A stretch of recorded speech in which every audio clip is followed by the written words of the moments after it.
Hello! Welcome, Tyler here, and I just got back from my trip to London. Figured I would make a video talking about what my itinerary looked like, as well as a cost breakdown if you're just curious or maybe interested in doing something similar yourself. I did plan all of this just a little over 2 months in advance. I did a Tuesday to Tuesday, so 6 full days in Europe.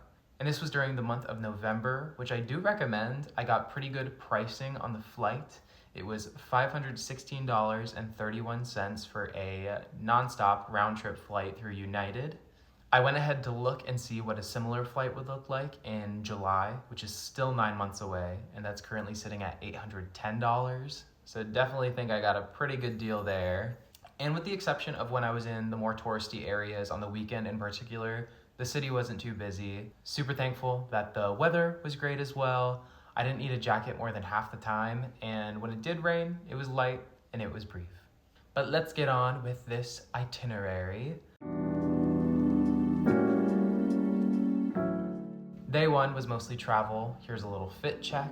I left home at the lovely hour of 3 a.m., but I do think that helped with the time change. Since I didn't really sleep at all during the day, I definitely think it helped to fall asleep later that evening. I flew out of Newark Airport, which is about 2.5 hours from home for me, and everything went pretty smoothly. I landed in London Heathrow Airport at around 8:30, 9 p.m.-ish, and took the tube about an hour to the hostel I was staying in.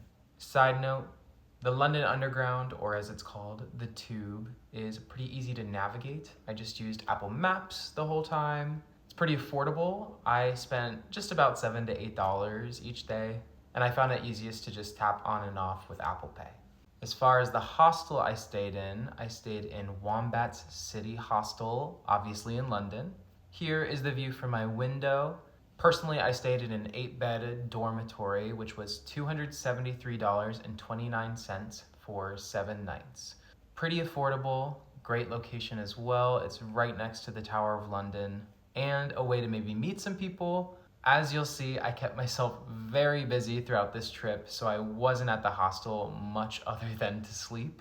But I'd recommend it. It's clean. You get a big locker that fit my carry-on and my book bag. And the beds have pretty much everything you could ask for. You get curtains, there's a little side table attached to the wall that has a light and an outlet, and you get a safe and a fan.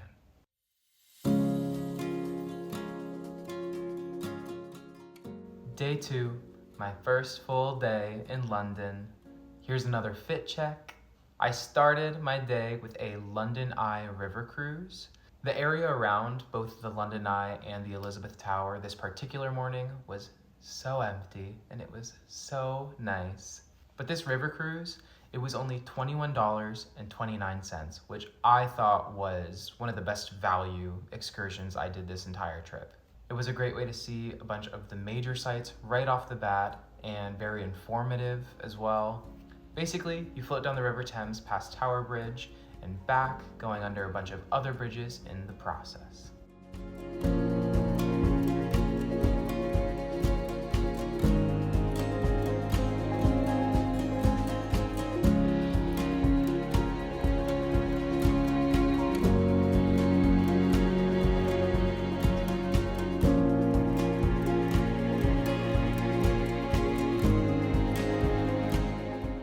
After the river cruise, I made my way to the British Museum. I would recommend it, especially since tickets are free. I would just recommend booking in advance. Even though I had been to the Met Museum in New York City just a week prior, I still found it really enjoyable, spent about 3 hours there.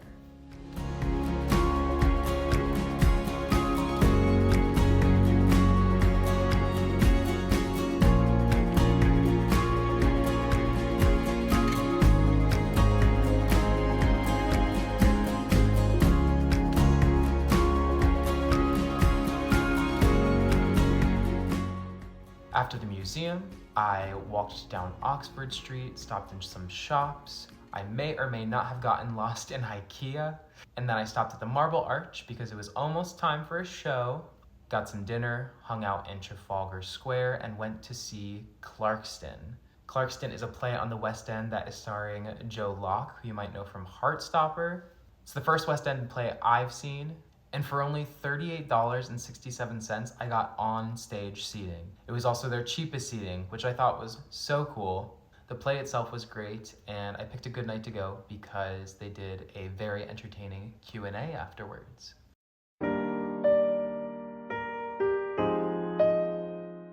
For day 3, I did a day trip west of London where I saw Windsor Castle, Stonehenge, and the city of Bath. This is gonna sound sponsored, but I recommend checking out the app Viator. It's an app where you can book excursions. I used it for both the river cruise on day 2 and this entire day trip. Nice thing is you can book excursions weeks in advance, but not have to pay until just a few days prior. But anyways, started this day trip at Windsor Castle. It is the longest occupied royal palace in all of Europe. I got to go inside the state apartments in St. George's Chapel, which is also on the castle grounds. That is a significant burial site for many British monarchs. There's no photography in the state apartments or the chapel, but both are absolutely beautiful. After Windsor Castle, I made my way to Stonehenge and the Roman baths. The Roman baths are built on natural hot springs that were used by the Romans as early as the 1st century. For this whole day trip, I spent $226.61, which does include entrance to Windsor Castle and the Roman baths. Probably my priciest excursion, but still a very good value.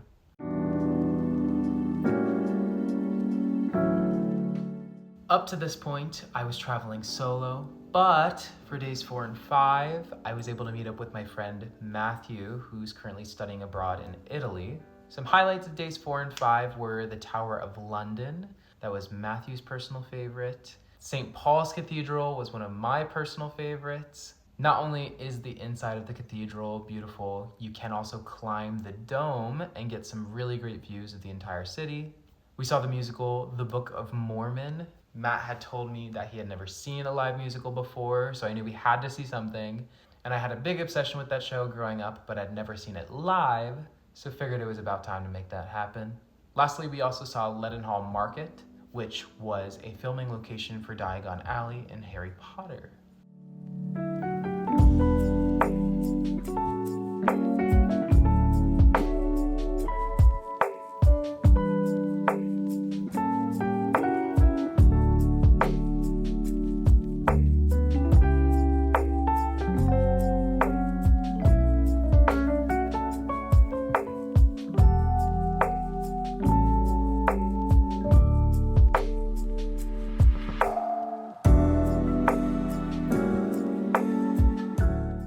Someone who wants to say hi. For those of you who don't know, this is my son. His name is William.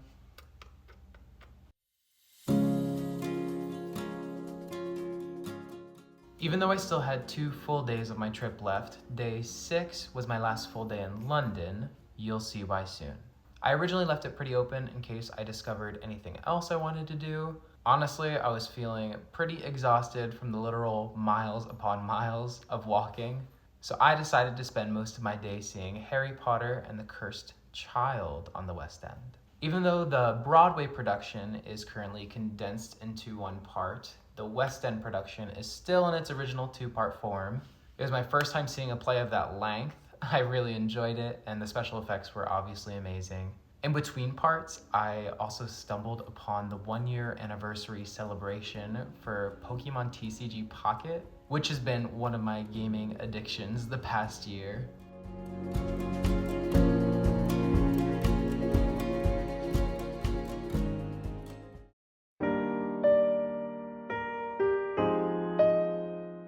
As I mentioned, day 6 was my last full day in London, and that's because day 7, I went to Paris.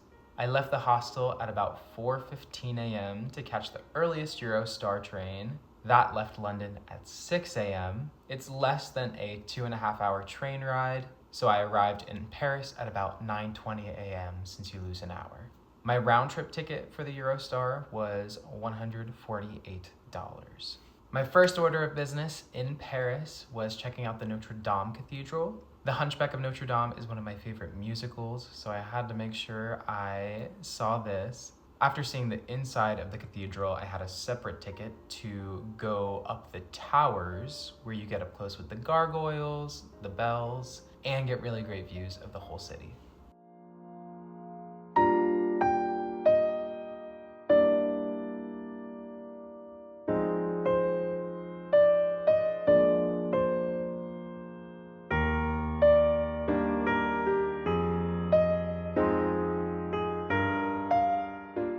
After I was done at the cathedral, I walked down the River Seine to the Eiffel Tower. That thing is massive.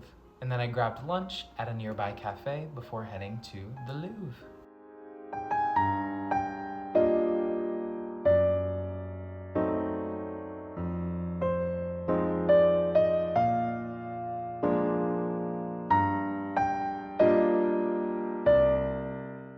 I'll be honest, I hit a bit of a wall in the Louvre. With this being towards the end of my trip and running on little sleep, I was ready for a nap. But I'm still glad I could get a small glimpse of the city. Even just walking around was an incredible experience. Ultimately, I took the latest train back to London so that way I could have the most time possible in Paris. That left around 9 p.m., which had me back in London around 10:30, since you gained that hour back. To end my trip, day 8 was just traveling home. And thankfully, everything went just about as smoothly as it could have. Now I know what you're thinking. Tyler, that sounds like such a great trip, but how much did it cost? Don't worry, I'm gonna tell you. The bare minimum to get to and from London and stay in the hostel, I spent $516.31 for the flight, $273.29 for the hostel, and then $22.50 for my ETA. That is an electronic travel authorization to get you into the UK. I did have my passport already, so I didn't have to worry about that. All of that adds up to $812.10. But wait, there's more. For food, I spent $524.03. On transit, not including the Eurostar, this is for the London Underground, the one time I Ubered, and the Paris Metro, I spent $107.74. For all my excursions, which does include the Eurostar to and from Paris, I spent $721.91. Most of those things I did have booked in advance. Souvenirs were $170.53. And other costs like my international phone plan, choosing my seats on the plane, and some shopping I did before the trip for things I knew would be helpful, I spent $646.63, which brings my grand total, drum roll please, to $2,982.94. Now that is split up over the course of about 2.5 months, but that is the amount down to the cent of what I spent on this trip. Anyways, thank you so much for watching. If anyone has any questions, feel free to leave a comment. My next trip is to Puerto Rico in January with some friends, so I'm sure I'll do some video stuff there. But till next time, bye.